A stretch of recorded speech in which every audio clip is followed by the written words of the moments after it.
All right, hello. Let's get rolling here. Happy 2022, everyone. I'm Jessica DeMassa. I am the executive producer and host of let's call it a health tech talk show called WTF Health. What's the future health? And in that show, I usually talk to the who's who of health technology and healthcare innovation. And so, who else would be a natural choice but to host one of the who's who of the life sciences and pharma innovation world, Mr. Paul Sims, as he predicts for us what is going to be coming ahead in 2022. So Paul, jump on here so I can at least have you on screen with me. It's a pleasure to be here and host this. Thank you so much for inviting me. I'm so excited. Very, very welcome. It is an absolute pleasure to have you and everybody else on the line. I hope 2022 has started well for you already. Let's go. All right, let's go. Well, here, I want to say this real quick before we get rolling. I am noticing this chat blowing up, people, and I love it. So keep your comments coming. Keep chatting with us. We're taking questions, so let us know. We want this to be a little bit more interactive than it may have been in the past. Oh, look at all the hellos that popped in. That's awesome.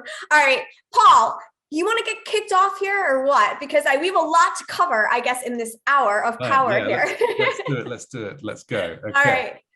Okay. So I have to ask you, Paul, why would you make us sit through a predictions show at the beginning of the year? I mean, I personally, honestly hate the predictions. I feel like I've been seeing them for the last 3 weeks of life. Everybody's predicting all manner of craziness this year. I know, it's but funny, why, Paul? Why would you announce my predictions thing? It's like December still, right? So at that point, it seems like it's a really unique thing. And then suddenly New Year's happens and everyone's doing it. But I do try to differentiate myself a little because I think that most people try to be quite safe, and for me doing predictions is kind of almost like a rite of passage. I kind of believe quite strongly in what David Bowie said. It's terribly dangerous to fulfill other people's expectations, and people do their worst work when they do that. So this is about going a little further into water. This is about going out of my comfort zone. Certainly it's definitely also about actually getting around to reading all of those books, you know, the stack of books that builds up over the year. So it kind of forces me to actually read them over the holiday period because I know that I'm going to be on a stage and actually having to say something. So yeah, it's very much about me actually challenging myself, I would say. But I also I have some rules, Jessica. I have some rules, and I'm going to tell you what the rules are. I know, don't get too excited. I have some rules. So the first rule is, this sounds like we don't talk about Fight Club. Yeah, the first rule is don't worry about being wrong, because honestly, most people, they write predictions, as I said, to be kind of safe and kind of show themselves to be great and clever and all the rest of it. And I fully acknowledge that I'm not clever and that I'm probably going to get most of them wrong. But like planning, as Eisenhower said, planning is more important than the plan. I think that predicting is more important than the prediction. And the fact that we actually have this conversation, we have such a good audience. I can see quite a few hundred people live with us right now. People are willing to have this conversation and talk about the future of our industry. That's the point. Let's get that conversation going, because the truth is that anytime you write a business plan, you actually have this future concept in your mind. So getting it right is something that we absolutely do need to do. That's my second rule. And of course, the third rule is don't bore everybody with an hour of your drivel. Invite a host that's way cooler than you. Welcome, Jessica. Oh, Paul, way to suck up right there. I love it. You won the audience over with the David Bowie quote. Now you're trying to win me over with some flattery, and I'm here to tell you that it will get you absolutely everywhere with me. All right, so what should we do next, Paul? Should we take a look at how you did in 2021? Let's do that. Let's talk about whether or not This is pretty brave, I do have to say. Let's pause for a minute, because I know that you position yourself as a pharma provocateur. Others may call you a pharma pain in the ass. Who knows? But I think that this is pretty brave of you to go back and actually see how you did at the beginning of 2021, what you were saying was going to happen and whether or not it actually netted out. So I'm excited to see this. Me too. Me too. Right. Let's see how it goes then, shall we? Okay. So the first one I said, and thank you, by the way, all of the people who came last year and coming again this year. I said that a pharma company buys the consumer last year. So what the hell did I mean by that? Well, what I was basically saying is that the whole industry it's almost like we're all trying to make Ferraris. Imagine the entire car industry tried to make Ferraris. Ferraris are great cars, you know, fine. They run really well. They look nice, blah, blah, blah. But They're only relevant for 1% of the population, probably even 0.1%, right? And it seems to me that every single pharmaceutical company is trying to be a specialty company. And that is obviously driven by price and income and profitability. And the truth is, though, that the pandemic has kind of exposed the middle, exposed the chronic, exposed the conditions. And not only that, but it takes R&D a decade to turn around the great tanker that is R&D. And those of us outside of R&D can turn around much more quickly. We're a fleet of speedboats.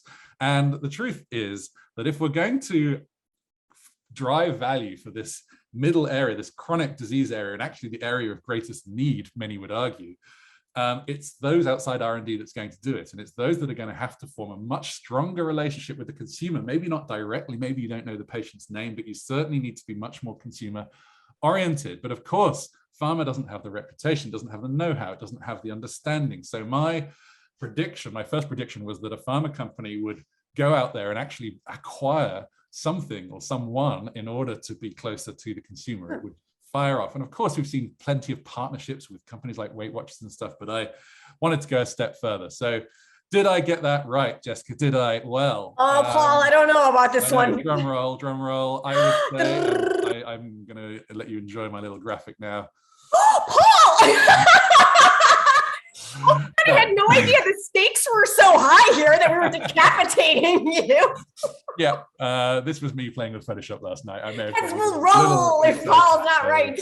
I apologize. Anyway, yeah, the score is 0-1. So I don't think we've seen any significant examples of this happening yet. Paul, what happens if you get it right? Does your head get bigger? Well, we'll find out. We'll find out if I get one of them right. Okay, so the second one. The second one I call a new era of unconscious wellness. And I use this unconscious wellness as almost like a paradoxical phrase. How can you be unconscious and well? Well, this is an observation that it's about subscription models in the consumer world more and more. In fact, it's even further than that. It's about algorithmic subscription models. So a really nice example of this that everyone is familiar with these days, of course, is Netflix. If you go on Netflix, you will basically see your screen tailored to you. And if someone else in your family goes on, they will see a different screen that's tailored to them.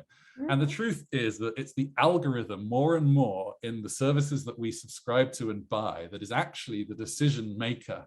And that is something that we are allowing in our lives because we take too many decisions. Frankly, knowing what to wear in the morning is too much of a decision for me. So every time I do a webinar, I wear the same damn shirt. Boring as hell. Need to change that up in 2022. But the truth is that companies like Adobe and Apple have actually created huge rises in their valuation purely through this subscription, this recurring revenue model. But the problem is that, again, in pharma, we kind of think that transparency is the goal so much of the time. But transparency is only halfway. Like if you look at your iPhone, there's full of graphs if you open the health app. But most people do not engage with those graphs. A few people do, and a few people we would love to engage with them, but most do not. I learned that I have a step of 73 centimeters between my steps. Thank you very much, my Apple phone, for letting me know. How unbelievably tall are you, Paul? Yeah. Just think about that for a minute. I know, 73 is quite a lot. I feel like if I laid down, that might be what I am. Yeah, don't, because I'll squish you. Yes, there's almost too much. What we actually need is guidance. We need algorithmic guidance. That's the era of personalization that I want to see. So again, I was saying that what we're going to see in 2021 is that apps would actually start to predict and nudge and use behavioral science to actually encourage people, give them some agency and actually encourage them as to which direction to go, instead of just giving them a graph and letting them work it all out. So again, that was that prediction. Did I get it right? What do you think? No. No.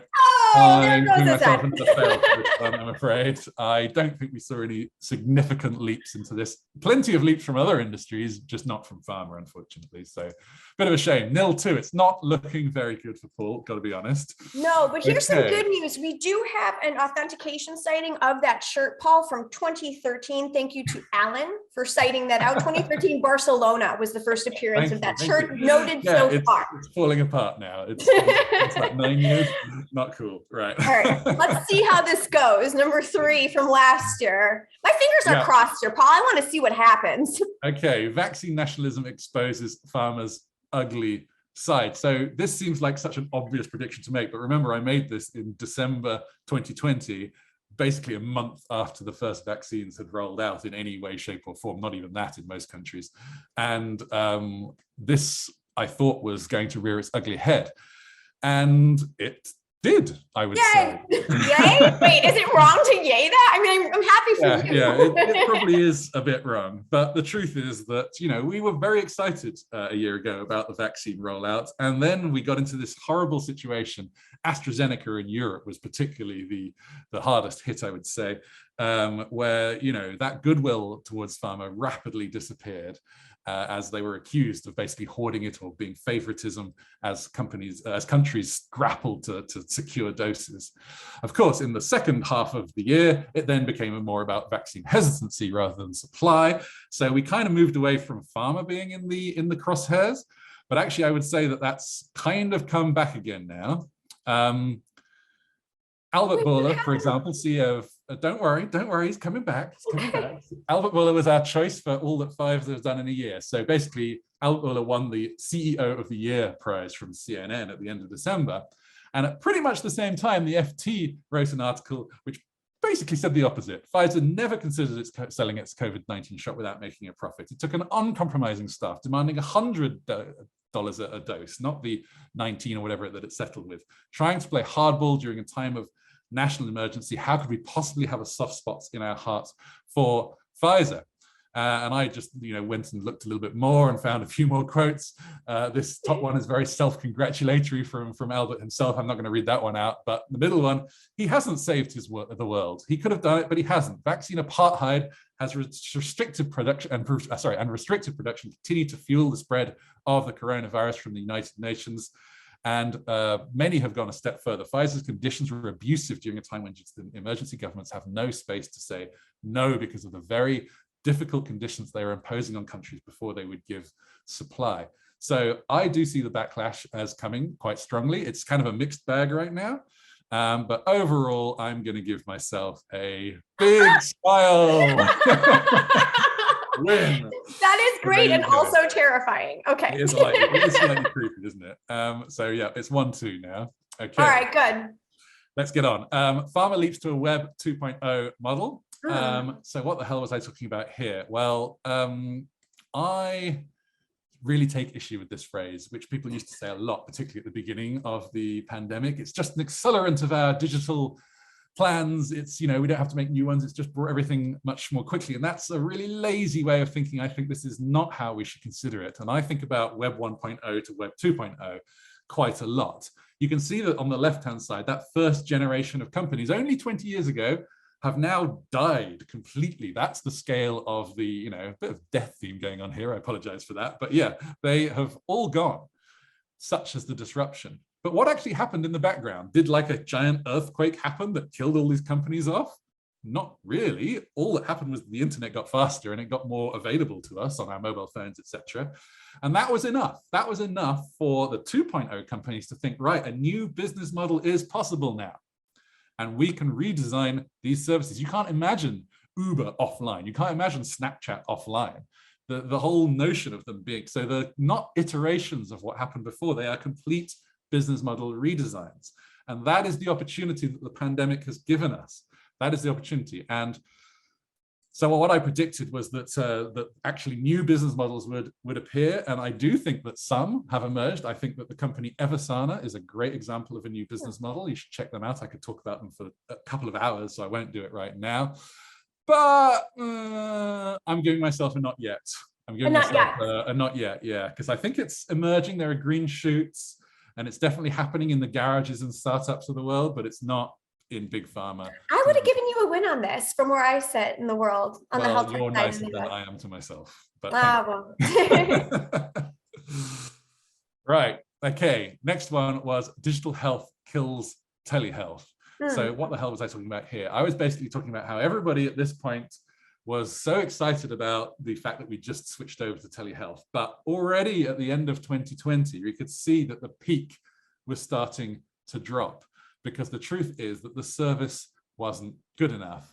The engagement wasn't good enough, both from the physician and the patient side. And of course, so many issues to do with connectivity, etc., were plaguing this. So my prediction here was ultimately that a new generation of digital health tools would override what would be just the basic doctor-patient communication and actually bring us into a new generation almost of tools. And what I was actually thinking here was quoting you, Jessica, or quoting an interview that you No, did. not me. This is with Amwell, who's very much a kind of the layer between telehealth providers and patients. Telehealth now has a much bigger role to play than just carrying out transactions. What was all about access to care is now about quality of care. This is a major turning point, a meaningful relationship to care through technology. And I personally believe that the digital health community has been fired up, not through telehealth at all. That's a mere component of it, but through so many other ways of interacting with data, interacting with the physician, interacting with healthcare. So I am going to give myself another smile. Do you think that's fair? I mean, you're the digital health queen, so what do you reckon? You know, I do. And I think that even, I do, because I think that what the Teladoc's acquisition of Livongo, that $18 billion acquisition that happened the year before this, I think that that really set this trend in motion. And so I do think that we saw the follow-on of that in 2021, that it became more about, great, the pipes to conduct virtual visits is fine, but what are you going to do with all of the information that's going back and forth between the health system and the patient, wherever they may be? Yeah. The opportunity for that on the digital health side and also in the tech IT side is, I think, still unfolding, but definitely I think that's a win for last year. Hey, everyone's happy. Okay, 2-2. I've brought it back into contention. Okay, next one. Amazon wins healthcare as a side gig. What the hell did I mean by that? Well, if you think about Prime Video, right? All of us know what Prime Video is. Does Amazon actually make any money from Prime Video? It doesn't sell the service separately like Netflix does, right? Or any of the other providers. All that Prime Video does is gets you to keep your Amazon Prime subscription. It keeps you in that subscription mode. It keeps you as a regular consumer of content when your transactions may not necessarily be regular. And so they've invested this huge amount of effort and money and all the rest of it into this just in order to become more a part of your life, quite simply. And I think that Amazon's superpower is not that it's got cleverer people or all the rest of it. It's actually that it's trained the market into living with a company that doesn't have to be particularly profitable. I mean, Amazon was not profitable until very recently at all. It basically trained people into just growing the company and reinvesting that profit every year and giving a great story about how it's going to transform people's lives over that. And as a result of that, it's at a massive advantage into going into healthcare compared to anyone else who does have to actually cover their costs at the very least, if not turn a profit. And Amazon can actually enter into these markets as a result. And that access to cheap capital is really key. Now, we've seen massively downscaled versions of what Amazon is doing. You know, obviously, you know, the Haven venture was pulled, but I really don't think that that means it's gone away. I do, however, think that I'm going to give myself a not yet on this one, because I don't think we've seen any major announcements from Amazon over the last year. They've seen an expansion of some of their services, but nothing big. Obviously, the CEO transition back in the spring probably put things on ice a little bit, but I'm going to give myself a not yet. You think that's fair? I do. I'm not sure if they will ever. I mean, if it were, I mean, on one hand, I see why they would, but on the other hand, why go there? Because they have to. Their share price is so high that it means that they have to grow by a certain amount. And what other industry other than healthcare has the margins that will provide that growth? I don't think Amazon, I don't think it's an if, I think it's a when. I think it has to be. I don't think they even want to, but they have to. I don't think they want to. Who would want to? Well, we had a conversation. Really? What kind of sadist would want to go into Okay. This is the last one.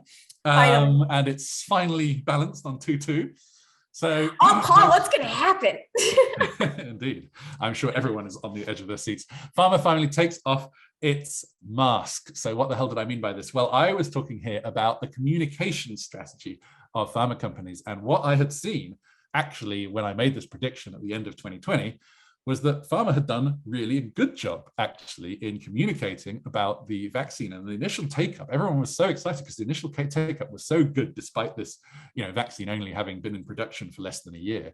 And I thought that companies had shown a real human approach to the way in which they spread the news and shared the news, and were very transparent actually in how they got to the point that they had to. And I thought this is a new era of communications that's going to improve the trust levels within our organizations. So I felt pretty optimistic at this point, but I'm going to give myself a fail. Oh. Because I don't think we really learned the lessons, and I don't think very much has changed. And I think we went back to our comfort zone quite rapidly. And I'm very happy to have this conversation with people in the communications department. Generally, I find they always agree with me, but they are themselves restricted into doing what they wish to do. And of course, there's all sorts of compliance reasons. So verdict, Paul loses 2-3, sorry, fail. I guess I should try again, really, for 2022. What do you think? Better luck this year. Yeah. Well, we won't find out until a year from now. But yeah, shall we get on to 2022 for once? I think we should. I think we should see what you've got in store for us here. Fantastic. Okay. I'm just going to start with this slide because I thought this was quite funny. That moment when you realize the year is pronounced 2022. Yes, I know. Okay, that's my lame attempt at humor. Okay, I'm actually going to start this one by asking everyone in the audience a bit of a question. And the question is, what was the most popular online service in 2021? I'll give you a clue. It's one of the companies that I have mentioned underneath here.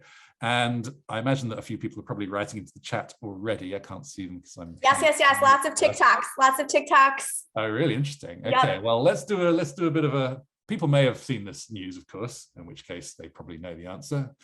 But let's see where everyone goes with this. So thank you for voting so quickly, people. I've got 50% of votes in already. You guys, look at that. I know, it's like zipping. It's better than an election in the US over here. Well, yeah. The problem is you can always storm some sort of Capitol building, if you're not happy with the results of this, you can go find one. Either we have a very engaged audience with the news, or we have a very smart audience, because I thought most people were going to choose Google or Facebook. I'm going to share the results now. I've had nearly everyone vote, so thank you very much. And the answer is, with nearly half of the votes, TikTok, with a mere 6% down for Google, 12% for Netflix. People have been watching a lot of TV. Amazon, which we just talked about. Facebook surprisingly low at 2%. I thought people would actually, because obviously the developing world in particular, huge Facebook users. But you guys are actually right. TikTok is indeed the largest. And I think it's amazing. If you look at the largest sites in 2020, you can see where TikTok is on there, down in number 7. Look at 2021, and it's risen to absolutely the top spot. So, wow, that's a big change in just a year. And we were obviously already in lockdown in 2020. So I thought that was very, very interesting. 63% of Gen Z use TikTok, up from 50% in 2020. That's a huge amount of the driver. And 57% use Instagram, interestingly, which is down from 63%. So that's going in the opposite direction, which I thought was interesting. 50% using Snapchat, that's holding steady. A lot of people predicted that would die. Twitch and Discord rising fast. So anybody who has watched this movie over the holiday season, it came out on Netflix just over a week ago, probably despairing about the Gen Z communications paradigm that really doesn't take it. I mean, the story of this, I don't want to give it away, but ultimately the world is going to die, and people are not taking it seriously. The news is far more about, who split up with who, which celebrity is split up with which celebrity, than it is about the impending doom of the planet. So enjoy that if you want to. I haven't given away the story. I think my first prediction for this year is Pharma goes digital native. And when I'm talking about digital native, I am talking about that Gen Z generation who have never known a world without smartphones, if you can believe that, because this is the situation that we're in right now. Gen Z born 97 to 2012, aging 9 to 24. And interestingly, When it comes to HCPs, 50% of HCPs now are approaching the millennial generation. But we're talking about this one. This is the generation that now is becoming HCPs. That's right. For the first time, really, this year, we are going to be serving the Gen Z customer and considering the Gen Z customer as a patient as well. So I think this is really cool, really critical. And, you know, this is the sort of world that if you're a Gen Zer, these are the sort of brands and things that you actually care about. I thought this was very interesting because not all of these brands are new brands. I've circled the ones that aren't here. So it is possible to traverse the divide into the Gen Z world. It is possible because certainly a lot of companies have done it and continue to do it. But I just think it's just, you know, a couple of slides just to illustrate the differences. Basically, anyone who uses the emojis that you see on the screen here is considered an old person. Cringe, as it would be described. Boomer emojis, if you like. So yeah, if you use the laughing, crying one, you are an old person, right? Or the smiley face. So avoid those. Whereas these ones are the communication tools of choice. It's true that every generation has a different language. And this is absolutely the language of the new ones. And it's futile for us to deride it. It's something that we have to be conscious of. So let's just talk quickly about Gen Z. I don't want to teach everyone on this session, but I think it's critical to just understand a few points. Digital health native. This is a group of people who don't necessarily understand a world where you would have a local GP or physician. They prefer to have online communication and are much more comfortable living in that world. They're also the least brand loyal of all generations. They're used to living in a world where you can leave with a click. And indeed, brands very much have to prove themselves before they can gain any form of loyalty. They are very price sensitive because they're young, but it's also very natural to buy digital objects and coins. And parents in the room might be thinking, God, I hate it when my children want to buy Robux or whatever it is. But the truth is that you and your generation probably spent money on brand name items, which to Gen Z have just as little value as a digital token or whatever it is that they're buying. So I don't think that we can be too high and mighty about that. The adventure and the shareability is way more important than the story itself. We always talk about the story and the narrative, but for Gen Zers, it's even beyond that. It's actually about the ability to make that shareable and interesting. There should be no offline component at all. It's completely unnecessary. So you've got this DVNB, digital vertical native brand description that is used often by marketing companies that work in this area to describe the brands that are actually going to go very well. Transparency, that's my little gray dots, and legitimacy, far more important than quality and relevance. Again, this is the sort of thing that will make your brand have any chance of sticking here. We've already talked about transparency and how we probably need to go a step further, but if you're not providing ultimate transparency, then you're going to be pushed. Why bother with email? Because, you know, email is boring and slow. And why should I decide what to watch or do? I've just talked about algorithmic subscription models. TikTok is another fine example of it because, of course, you just open the app and it chooses what you want to watch. What a burden it is to actually type in a URL or select what it is that you want to actually watch on YouTube when TikTok can just do it for you. Game dynamics are absolutely fundamental. They are, you know, gamification was a trend a decade ago and it kind of went away, but I think it's absolutely fundamental that everything is considered a game, whatever it is. And influencers can be anything. They can be virtual characters as they increasingly are. This is a virtual character now that is becoming as popular as real ones. And the metaverse is already home. Yes, we've heard from Facebook. I think that the Facebook metaverse is dead on arrival. I think that it's Facebook has caused a huge amount of pain in the world, and the techies, the engineers building the metaverse are only going to create an even worse version for young people. But the metaverse already exists. It's already existed in a more trusted place where young people already are. Roblox being one example, Epic and Fortnite games being another. And many people believe that a company like Apple, with its trust and its ubiquity with the device, is far better placed to create a metaverse, or at least the platform for a metaverse, than Facebook might be. So, yeah. And then finally, just a point that ads are rewards for originators. Ads are not necessarily things that come from companies in the world of the Gen Z. They're potentially things that are effectively swapped for attention in the new world. Look into Twitch and its advertising policies if you want to learn more about that. So, yeah. And, you know, even Spotify has a Gen Z problem, right? And we think of that as a relatively new company, unable to gain the attention and the traditional sticking to the album or even the song format that Gen Z is more used to. And of course, that means that this is TikTok's answer to Spotify. They've actually launched a competing music service where they are encouraging people to tune in together. So even that is changing dynamically. But it's not all about Gen Z. I also think that the millennial generation, of course, are wanting to be a lot more mobile and a lot more flexible going forward. And obviously, you've all heard about the concept of the workation. You may have been on a couple. I know that people in my circle certainly have. And I think that this is really crucial that we understand this going forward, because it's true that in 2020, 2021, nobody needed a physical hospital to diagnose and even treat themselves unless they obviously had a severe version of the disease with COVID. We became adaptable to remote healthcare by necessity. Airbnb, a company that lost 80% of its bookings the moment that lockdowns happened, had to do a radical transformation to survive. And actually it did. I was really impressed by how radical they went. They transformed the company ultimately from a travel company into much more of a life and work style company. And 20% of their bookings now are for stays of 1 month or longer. It's all about living in new locations, and also a huge rise in the number of bookings that start on Mondays, and a huge rise in the number of bookings that require internet speed checks before they go ahead. So people are thinking about their lives in a completely different way, and we have to be more mobile with our healthcare in order to serve the communities of the future. This is not a when or an if, it's an absolute must. And as I say, this generation wants to communicate, and to communicate in a more remote fashion.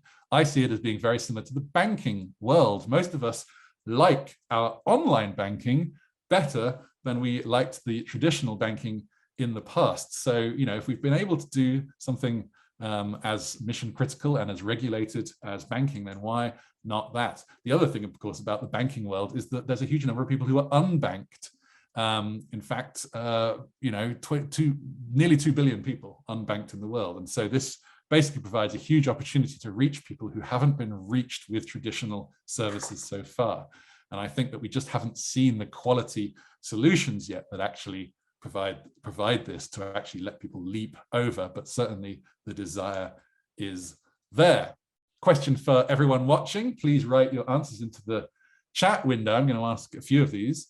If online healthcare becomes as good as online banking, will traditional primary care disappear as fast as bank branches have? 30,000 bank branches have been shut in the US alone over the last decade.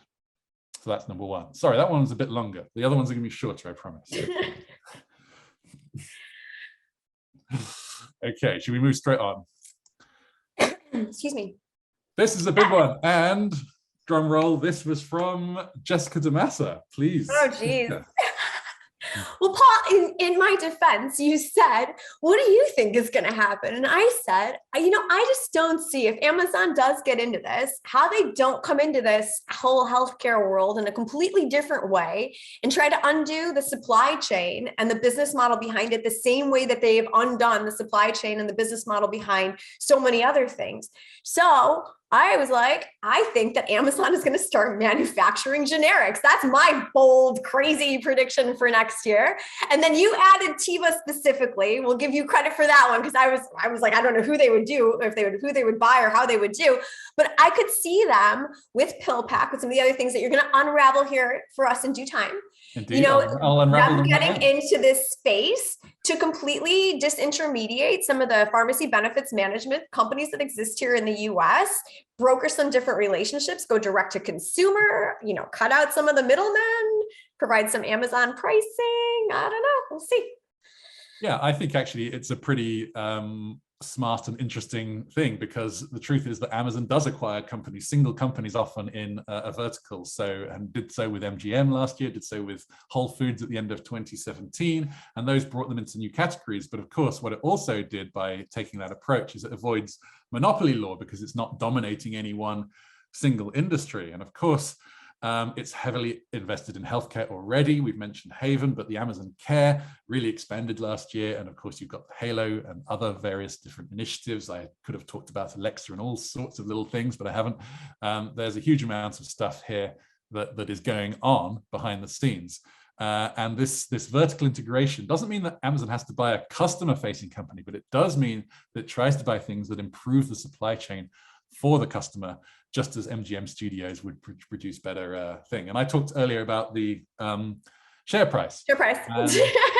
It's well over $3,000. And that means that Amazon has to add, you can actually quantify it, has to add $250 billion to its top line revenues in the next 12 months in order to sustain that stock price. Where are those dollars coming from? They're not coming from an expansion in retail, that's for sure. The pandemic has done everything it can to enable that. But it has, as you said, no desire to become an actual healthcare provider or an insurer.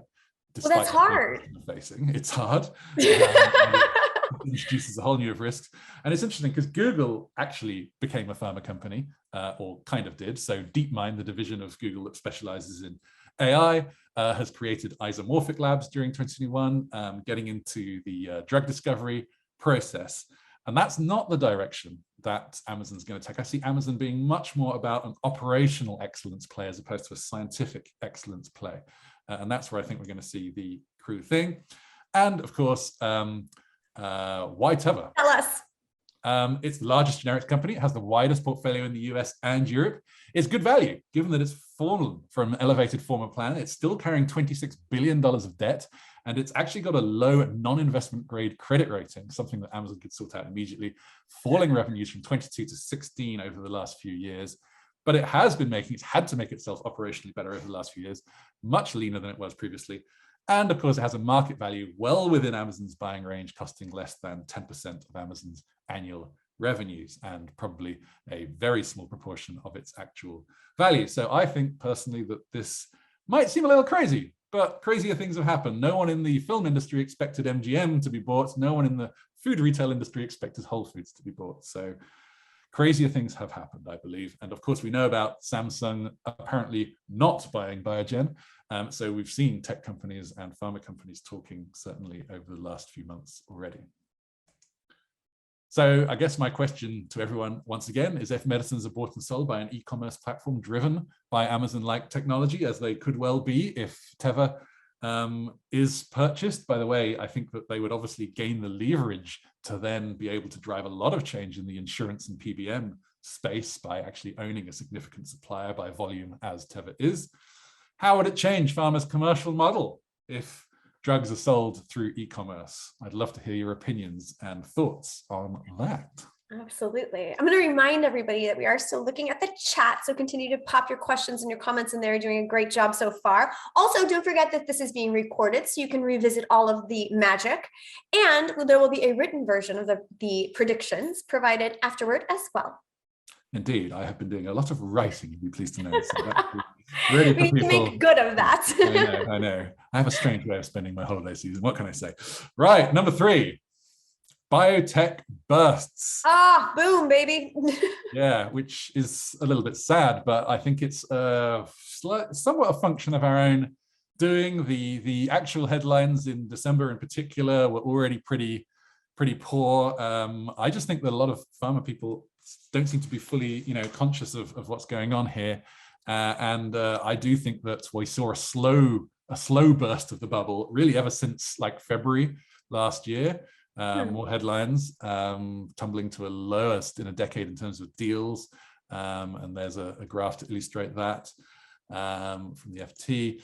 So look at the share prices of some of the leading biotech companies. In November 2020, 36, 90, 48, 30, looking at that first column. February 2021, whoa, 130, 200, 116, and 90. Back down to today, a slow decline, 82, 79, 59, and 27. 2 of those 4 actually lower than the price that they were back in 2020. So there's been this real erosion of value and valuation over the course of that stuff. And the truth is that there's still a lot of money flowing in to biotech. That's the crazy thing. Despite this kind of stuff, there's a lot of SPACs. You can blame SPACs. SPACs are the acquisition vehicles that people are, the IPO vehicles that people are using. And the problem with most SPACs is they actually have a 2-year time limit on them, which then creates this kind of panic buy situation. So when VCs set up or purchase the SPACs, they then have to find a biotech company. Otherwise, they lose all of the investors that have bought into the original SPAC.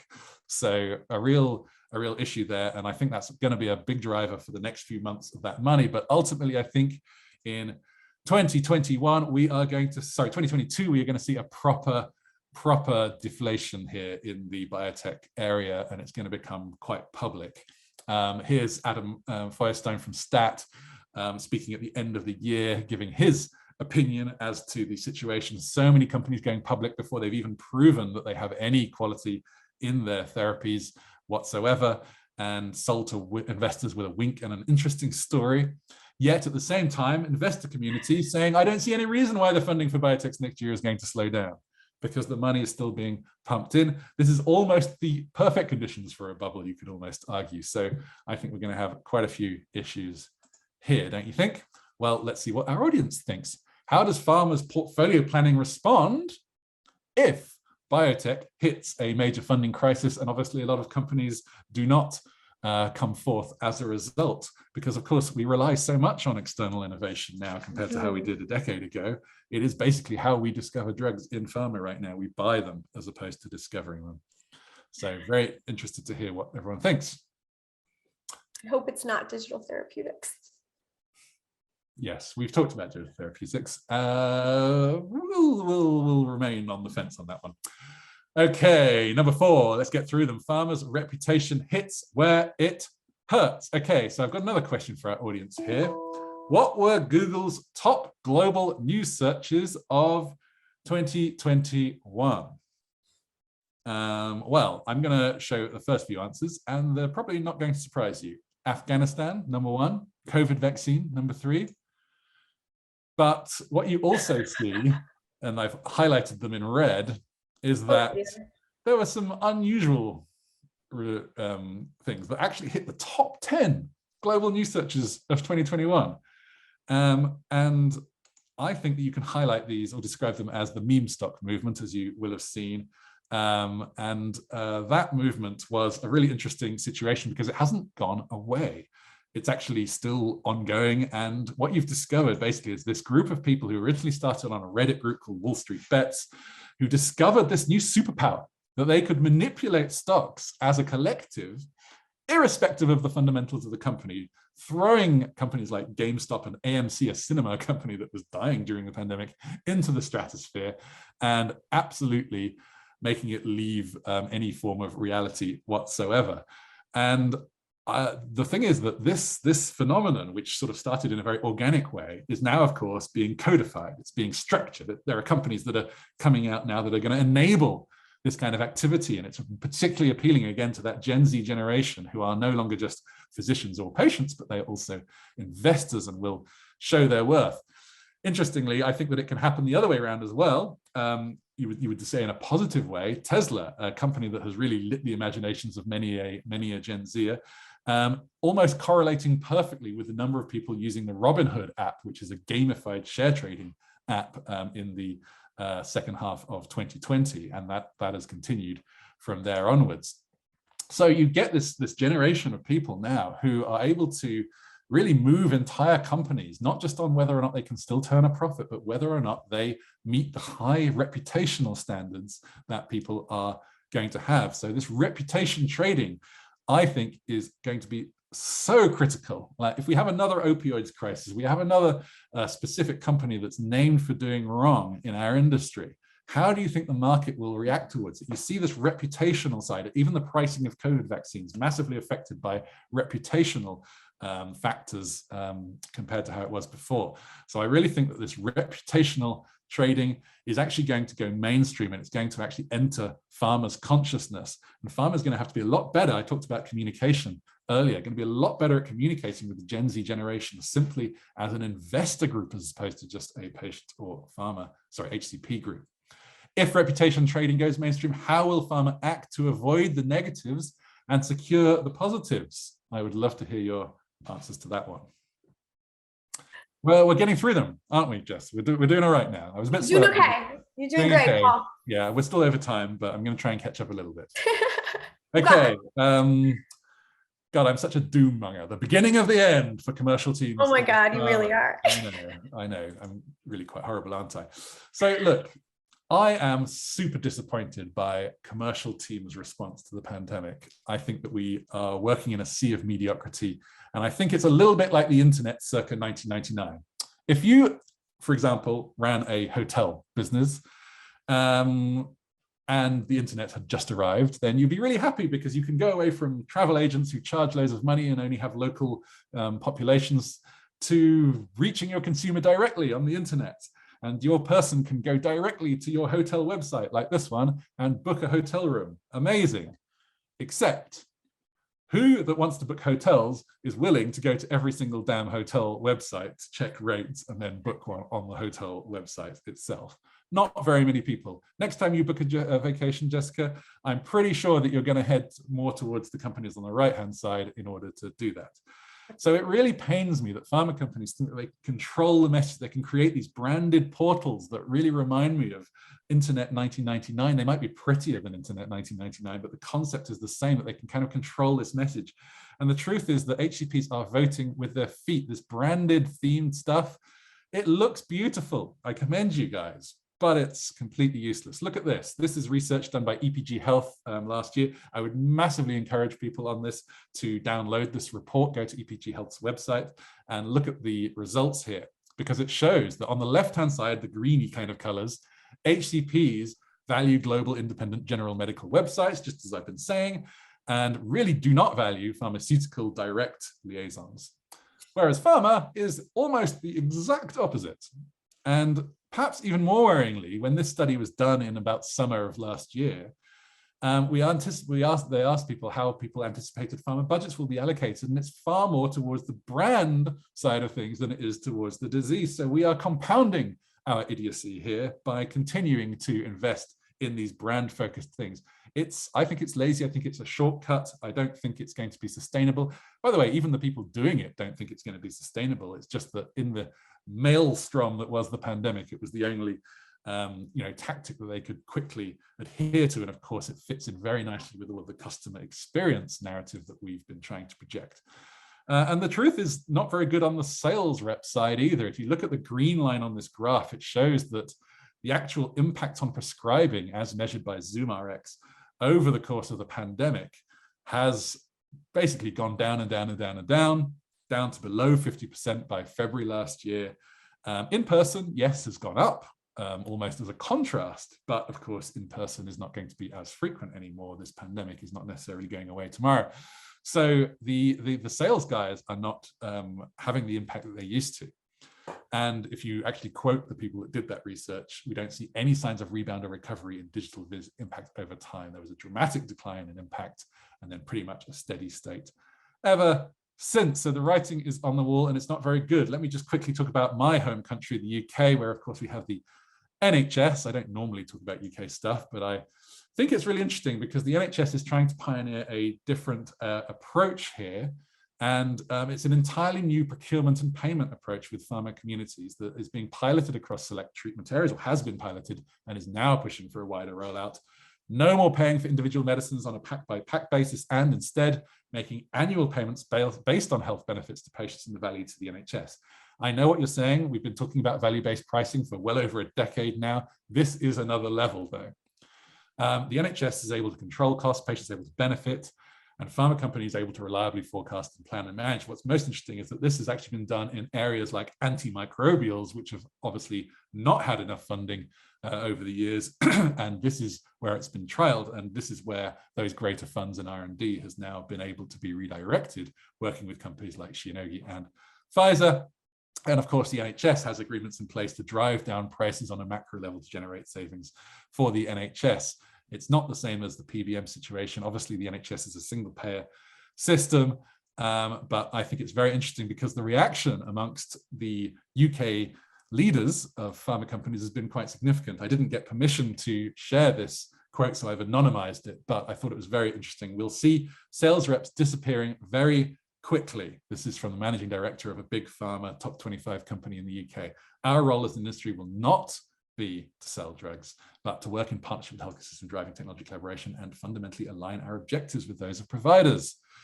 blah, blah, blah, blah, blah. So you can really see a change here in the nature of what people are seeing and thinking and saying. And I think it's welcome, frankly.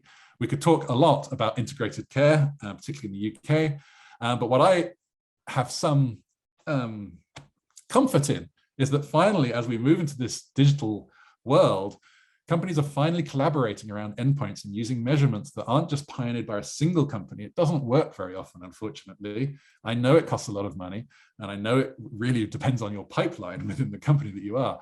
But if you don't work in a collaborative fashion around creating and finding new measurement tools and endpoints and outcome measures, then I think it's a recipe for failure. And we've seen a lot more success coming out from initiatives like this. This was in November in the atomic dermatitis space, where 5 pharma companies plus the DIME Association, which I'm sure you're familiar with, Jessica, got together and actually produced this, which I think is a great sign of what we can hopefully expect in the future. And of course, it was published as well academically.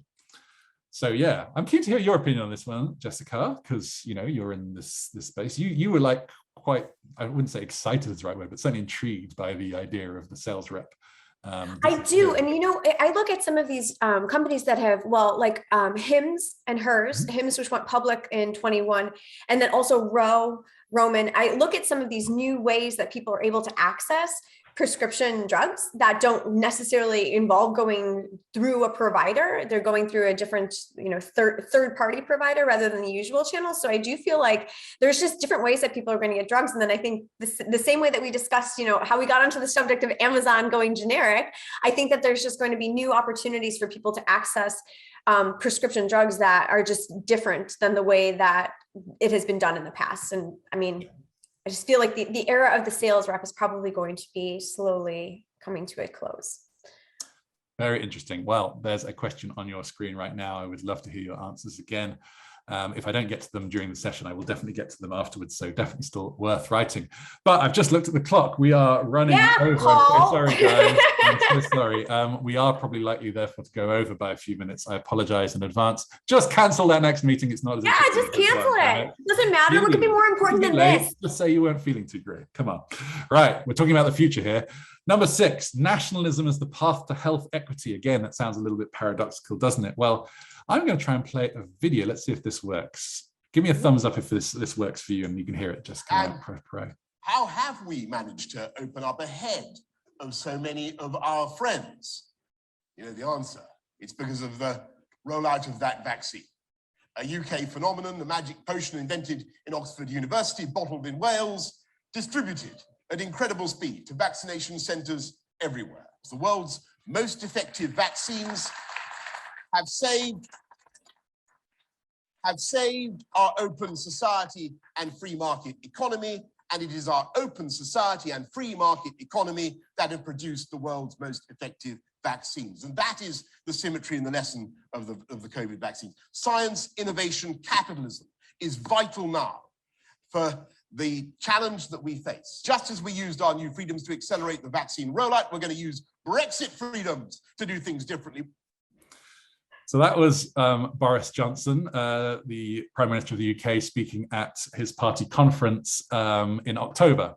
And I think it's a very nice example of what I call vaccine nationalism, completely owning and trying to continue to own and take credit for a product, a supply chain, a treatment regimen, and to control those borders in a really quite nationalistic way. And of course, what's the result of that? The result of that is that vaccines may go up in the countries that and you may get a lot of support amongst your local population for saying stuff like that. But of course, what it does is it creates that huge global vaccine inequity that we have seen. And that's obviously a real shame, because although we're now getting to a situation where we have basically vaccinated just under, fully vaccinated 49.8% of the world population, you can see that all is not even. And in fact, in developing countries, the number is more like 8.5%.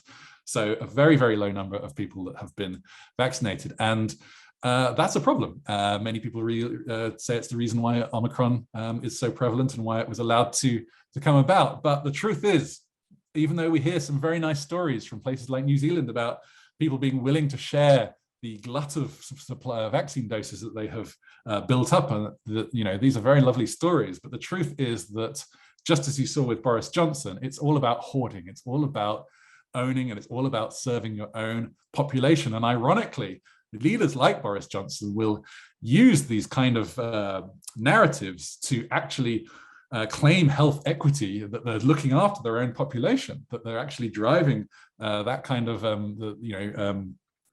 distribution within their own organizations and fairness on a very national basis, completely ignoring the fate of the rest of the world. And unfortunately, that is the world that we are going to live in, and that is the world that we're going to have to cope with. So I think that health equity, which I believe will become a very vital topic over the course of the next year, already is, but I think it will become more of a mainstream and much more discussed topic within pharma companies. I'm personally involved in several initiatives. I think that it will actually have to be driven on this national agenda to almost prop up this way in which people are thinking about things. And I'm going to talk about a little bit more about this in another prediction in a moment, but it's certainly true that when you boost the supply in one country, it definitely does affect others, and it's not just a zero-sum game. So my question to you is, will vaccine nationalism create a more attractive infrastructure for drug launches outside the US? Okay, that's an interesting question. Why on earth have I said that? Well, it's because a lot of people believe, of course, that the only place to launch a medicine right now is the US. It's got the infrastructure and it's got the pricing, the margins that make it very attractive for every drug launch. But if every country is going to be nationalistic, trying to own its own supply chain and almost use COVID as a reason to build that up, then will it make other countries other than US a more attractive place to launch medicines? Why do we always have to go to the US? Why do we always have to live on what the FDA says as the arbiter of taste for the rest of the world, when other countries might have greater need and completely different measurement criteria for their own assessment and criteria when introducing new medicines, or approving new medicines, should I say. So I think this is a very interesting question that I would love to hear your thoughts on. So ironic, because I feel like the vaccine of all things exposed how absolutely inept the American infrastructure is for rolling things out. I mean, if there was any one thing that showed how unable we are to coordinate a mass effort of rollout of anything, it was that. Well, We're still struggling with innovative invention, isn't it, Jessica? So perhaps that will be an instigation. I certainly see in the UK where I am, there's a lot more funding going into more proactive efforts to make sure that the same thing doesn't happen again. And of course, with COVID, it's going to continue to roll to lots of variants in the future. So we have to have that infrastructure on a local basis. But do you remember when George W. Bush said, we won't outsource our national security to the UN? And I think that that's the same sort of attitude that a lot of countries will have when it comes to outsourcing their country's health to a regulatory body that's not within their own borders, and a distribution system and a supply chain that they cannot control and have no action in. Well, and we're yes, outsourcing, I believe, not to another regulatory body, but to business. So who filled in the gap for us with vaccine distribution? CVS, Walmart, Walgreens. Yes, so I true. think that, you know what I mean? So I don't think it's going to be outsourced necessarily to another governing body, but I do think that it's going to be outsourced to business. And then here we go, chicken egg in the US again. Yeah, but all still reasons why that a country can become more attractive as a launch place outside of the US. Okay, let's continue moving. Reimagining. Jessica, I want to give you credit again for this one, because honestly, I was all the crazy ideas, Paul. No, it's good. It's good. I was not conscious enough of the psychedelic movement until you really helped me notice it. So I really think you should take the credit for this. Oh, thanks. I'll happily do, because honestly, I'm watching this space very closely. So, I mean, one of the things that I track quite closely in the US here is mental health, and particularly the digital mental health market, which saw an unbelievable amount of funding last year and the year before. And so one of the things that's, starting to come up is, how do we help all of these people who are suffering from depression and anxiety and PTSD and all these other different types of mental health disorders? And I can't see how work that's being done in the psychedelic space with some startups that are, growing there, that have gone public, Compass, how a big pharma company doesn't start to look more seriously at some of the psychedelic medicines in terms of it as a treatment for anxiety, depression, and some of those other different mental health disorders. It just, to me, I feel like this is something that's got to happen this year. It does, and I feel like the cannabis has almost the legitimization of cannabis, as it were, has kind of paved the road here a little bit for just the companies beginning. Yeah, Editing mushrooms, all of that. Yes, I mean, it's like that is where I think that this is headed. Yeah. So forgive me, I have bastardized the Novartis tagline, reimagining medicine, and I have repurposed reimagining as an adjective rather than a verb. So it's about medicine that enables you to reimagine things. And that's what psychedelics are really all about. It's about making your brain more plastic, if you like, which is necessary to overcome significant trauma that you've encountered in life. And it really makes a big difference. Of course, most people think of psychedelics as being, part of this scene still, but ketamine is actually probably the anesthetic of choice if your child was to break a bone and to be taken into hospital, because its actual safety profile is pretty good, better than most people think. It's obviously the street versions that cause a lot of the problems. And we saw esketamine actually being used in a nasal spray, approved as Spravato not so long ago. We've seen psilocybin as being a huge one that's made a huge inroad over the last things. And I actually thought I had a slide on MDMA. It seems to have disappeared for some reason. But MDMA. How ironic, Paul. How ironic, right? I know. Well, what do I get up to the holidays? No, but the truth is, MDMA was invented by Merck scientists in 1912. It was originally created by Big Pharma. It then, went away. No one really looked at it back until the 1970s and 80s again. And then it, of course, rose again. And that's actually an area which is seeing a huge rise, MDMA. But the psychedelic market is generally expected to be a huge growth over the next few years. And I think that 2022 will be a banner year where it will really come into the consciousness and into the pipeline of Big Pharma. As you yourself said, it's being researched by some really quite reputable institutions at quite state-of-the-art facilities. I've actually been quite impressed with what I've seen. And of course, companies like Atai, now a valuation of $2.7 billion for them, went public last year. It's interesting, they're distancing themselves from the legalization movement of psychedelics because they don't want it to be legalized. They don't want but they do want it to be perhaps decriminalized. And obviously they want it to be approved formally as a medication. So very interesting, I think there. I think they've learned from cannabis, right? I mean, I think that, yeah. Absolutely. And I think that one of the issues here, of course, is that much of the virtue, the value of psychedelics is preventative care, and we still don't have a system with the exception of infectious disease and vaccines that enables us to really trial and to run preventative measures as well as we should. What we're actually likely to see in the psychedelic space is companies are having to get a very narrow, problem fixed with this psychedelic definition to get them onto market, but the off-label prescribing is going to be very significant when it comes to the preventative care space. And I think you're going to see a lot of HCPs. A lot of the people in the industry actually predict that as well. Here's just one recent result from an MDMA-assisted therapy. This is MAPS, which is not the medical affairs MAPS, but the psychedelic MAPS. And they have had incredible results. Typically, with PTSD, drugs are looking for a 30% success rate in clinical trials, and they've achieved 67% in their phase 3 trials. They're going through a second phase 3 trial at the moment. So I don't think you can ignore these numbers. I don't think you can ignore them because, the depression market is a $15 billion annual market, and no one can ignore that at scale. So I think we're going to have to see pharma getting into that. Is Big Pharma ready to accept the successful psychedelic therapies into its pipeline? I would love to hear your opinions on this. Don't be shy. How could they not be? They need a blockbuster drug. Let's just go to the street. Indeed. Some people would describe it as more than just a blockbuster. Okay, this is the last one I'm going to get into today. Look at this. Elon Musk. Yep, I know. It's a crazy one. Another crazy one. Elon Musk gets into pharma. Well, actually, there is already some precedent for this. We have the shoots. And also, I just want to make people understand just the scale of Tesla. Okay, just for a moment. Okay, Tesla is now bigger than all of these companies, despite having, in most cases, only a single figure percentage of the sales of any of those companies, right?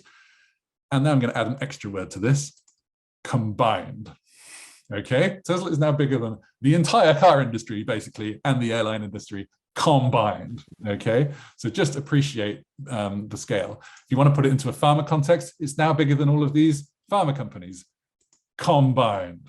Okay, so if Elon Musk does get into pharma, I think it's going to be a pretty disruptive day. This is him tweeting back in 2020 about synthetic RNA and DNA and how he's actually using his manufacturing facilities. I don't know where this went, actually. I didn't hear very much beyond this, but I thought it was very interesting that he was willing to get in, because the truth is, and this is going to now come from Moderna. I'm now showing you Moderna's pitch deck. I know, a photocopy of Moderna. Photocopy? How bootlegged is this, Paul? I know. I don't reveal my sources. What can I say? But they themselves, in their Series G funding, pitch this: if mRNA could be a drug, it would be a platform. It would act like software. Only the coding region varies from mRNA drug to mRNA drug. And of course, we see a strong pipeline. This is, of course, before COVID, this was published, low-risk vaccines were considered to be the opening salvo from the pipeline in the first place anyway. And I think it's very interesting, and I think we're going to see that a lot of technology entrepreneurs, if we consider mRNA as a software play, are going to want to get into this space, not just Elon. And you've got very prophetic and highfalutin claims from people like Ugur and Özlem at Biotech, and they believe that in 15 years, 1/3 of all newly approved drugs will be based on mRNA, which is quite a lot. Of course, they have a huge play in oncology, and of course, Moderna working in many other areas. It's actually fascinating. Go on their websites and have a look at their pipeline pages, because it's a lot bigger than you think. I think yesterday, Pfizer BioNTech announced a shingles effort, so it's definitely all going. The other thing is, and I mentioned I was going to come back to this, they are building in Africa. We all know that the difficulty with the freezing conditions that are required for the COVID vaccines, but Moderna announced at the 7th of October a manufacturing facility in Africa in order to take advantage of that local population.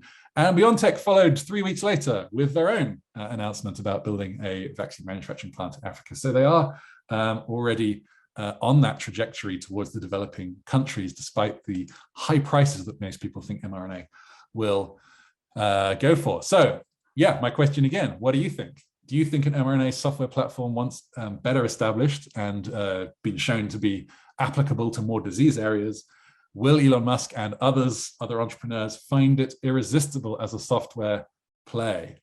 Love to hear your answers. What do you think, Jess? I think it's going to be irresistible at one point or another for him to jump into this. And for the same reason too that you mentioned about Amazon's share price, I think that there's going to be they're going to have to offer a different way to earn some value for shareholders as well. And so I could see them getting into this. And I don't think it's too heavily regulated. I mean, if they're going into space, a lot of regulation. One of my predictions for 2022 would be that whole space race thing falls. Why is that even a thing? $400,000 to go up into the air, into the edge of space for an hour. Great, let's cure cancer. Focus, people. I don't think so. Anyway, that's very interesting. I have actually got two more that I'm not going to go into now because we've run way over time. I was never going to go into it, but on the written version of the report, I will have these written down so you'll be able to read those. The first one is about the no-code movement. Have you heard about the no-code movement? It is basically turning normal people into builders and creators of digital tools, something that was once the preserve of developers and coders only, and something, of course, that the patient populations, those motivated patient populations, will be able to get their greedy hands on in order to own and secure their own futures through pioneering work there. So that's really interesting. And then I think that there'll also be another one on the rise of synthetic data. We as pharma companies, I've already talked about, are focused on specialty medicines, which do not have large data sets that we can read from. And we've obviously used synthetic control arms in clinical trials. But interestingly, the creation of synthetic data is now becoming so successful that we can use that to actually model the diseased part of the population, not just the control part of the population. So obviously, this will only get a shot in the arm once the FDA and others actually are willing to accept synthetic data, which right now they're not even aware of, I imagine. I did a little bit of a canvassing of various data companies over the last week, and very few of them were working in this area currently. But I think that Gartner, by the way, is predicting that 60% of data used to train AI within 3 years from now will be synthetic data, not real data. Because it's the, if there's a car accident, that's when you need your self-driving car to be most aware.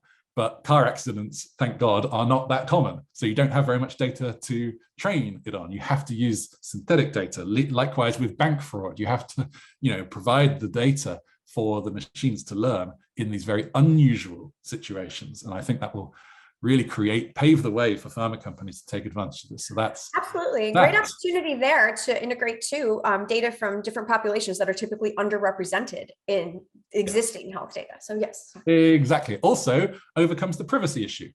Exactly. There's no issues with privacy if the data was never real in the first place. There you go. Right. So I think there's a huge potential. We haven't really got time for questions. But what I am going to do, yeah, sorry, I planned this, so it'd be like 5 minutes. You lucked out. I know. clever over there. We're already way over, and we're already way over. But I'm good at keeping these things on time. I apologize to everybody for not getting time to do questions. But here is the full list, so I won't read it out because you can read yourself. Those last two, as I say, will be provided afterwards. But I hope it's been interesting. I hope that I have not let you down in terms of being bold and provocative as promised, Paul. Provocative as promised. You think so? Okay. Well, at least that's I do. One thing I got right, even if I decapitated myself at the beginning. Well, I mean, I think that was very extreme as a way to begin. But I feel like it set the tone. And I also feel like your head should be rolling through this slide and we should follow along with it. Next year I'll hire an animator and we will get the head rolling. Okay. So we'll see how your head where it ends up rolling throughout the year. So listen, nothing else left to say. Thank you. We've obviously gone over by nearly 15 minutes now, so I apologize for that. I do want to say a massive thank you to my co-host. I did tell you she was cooler than me, proven very much in reality. Hardly. Once you get past the giggling, apparently I'm not so bad. You should tune into Jessica if you want to know about the digital health movement. She gets all the good people, and I don't actually know how she gets them all to line up and gets the breaking news and gets the key interview every single damn time whenever there's a major story breaking. So check out Jess and her WTF Health. And of course, if you want, you can check out Impatient Health, which is where I reside now. And we basically help companies be more ambitious and creative, working with all sorts of pharma companies on all sorts of really interesting projects these days. And if you want to join that group, then be very, very welcome to indeed. We also help out a lot of solution providers with interesting stuff to say as well. So if that's you, let me know. And that's it, really. Thank you. Thank you. Thank you for having me. Thank you for letting me be a part of this, Paul. And thank you very much for the endorsement there. It's a pleasure. I cannot wait to see what happens. And so we're going to have to check back in, Paul, maybe mid-year. A lot of head rolling. I think we know already. It's going to be a bloodbath. It's going to be like Django Unchained. Can you? I love that English optimism over there. Yeah. Well, all right. Thank you so much. It's been such a pleasure. Happy 2022. Yeah, let us know if there's anything else that we should do in the future, and we'll catch up with you all sometime soon. We will be sending the recording and the report, as Jessica said earlier. All good. Right, we're gonna let you go. Bye-bye. Thank you. May 2022 be freaking amazing. So then, yes.